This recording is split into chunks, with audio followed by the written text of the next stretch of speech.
اسلامی کیلنڈر کا پہلا مہینہ محرم کہلاتا ہے۔ خوش نصیب ہیں وہ لوگ جو اس سال بھی یہ مہینہ پا رہے ہیں۔ یہ وہ مہینہ ہے جسے اللہ تعالیٰ نے حرمت عطا کی ہے، اسی مناسبت سے اسے محرم الحرام کہا جاتا ہے۔ دور جہالت میں بھی اس ماہ کو عزت و احترام سے دیکھا جاتا تھا۔ حضور اکرم صلی اللہ علیہ وآلہ وسلم 9 اور 10 تاریخ کو روزہ رکھتے تھے۔ اس کی وجہ یوں بیان کی جاتی ہے کہ حضرت آدم علیہ السلام کی پیدائش 10 محرم الحرام کو ہوئی اور اسی تاریخ کو وہ جنت سے دنیا میں آئے۔ کئی سال تک وہ اماں حوا کو تلاش کرتے رہے اور آخر کار 10 محرم الحرام کو آپس میں ملے، یعنی ان کی توبہ قبول کی گئی۔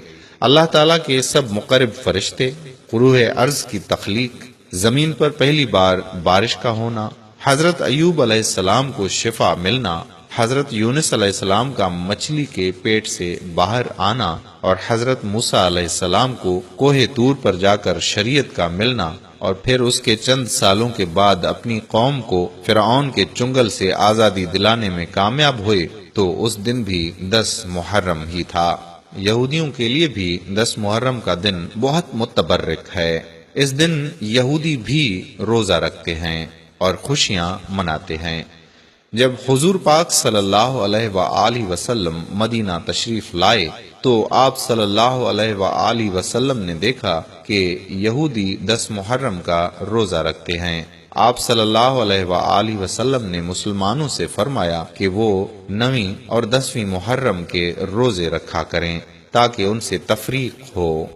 جس وقت واقعہ کربلا ہوا اس روز بھی تاریخ 10 محرم تھی۔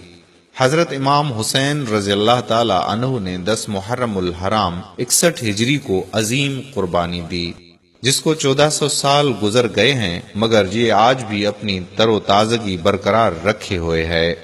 آزادی کے مت والوں، ظلم سے ٹکرانے والوں، حق کا پرچم بلند کرنے والوں، امر بالمعروف و نہی از منکر کا پرچم تھامنے والوں اور غلامی کی زندگی پر موت کو ترجیح دینے والوں کے لیے کربلا آج بھی مشعل راہ ہے۔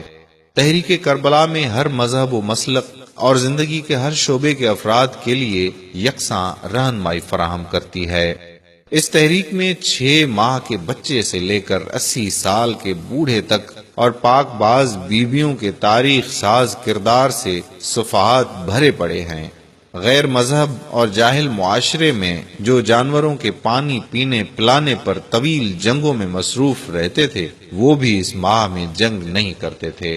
اسلامی دنیا میں محرم کی اہمیت واقعہ کربلا کی وجہ سے زیادہ ہو گئی۔ تمام مسلمانوں سے اپیل ہے کہ 9 اور 10 محرم کے روزے کا خود بھی اہتمام کریں اور اس ویڈیو کو شیئر کریں تاکہ تمام مسلمانوں کو محرم الحرام کی اہمیت کا اندازہ ہو سکے اور زیادہ سے زیادہ لوگ روزہ رکھ سکیں۔ میرے پیارے بھائیوں اور بہنوں، اگر آپ نے ابھی تک ہمارا پیج پیارا اسلام لائک نہیں کیا تو ابھی سے لائک کر کے فالو کر دیجئے اور ساتھ ساتھ ہمارے یوٹیوب چینل پیارا اسلام کو بھی سبسکرائب کر دیجئے تاکہ ہم ایسی مزید معلوماتی ویڈیوز آپ تک پہنچاتے رہیں۔ جزاک اللہ خیرہ۔ السلام علیکم ورحمۃ اللہ وبرکاتہ۔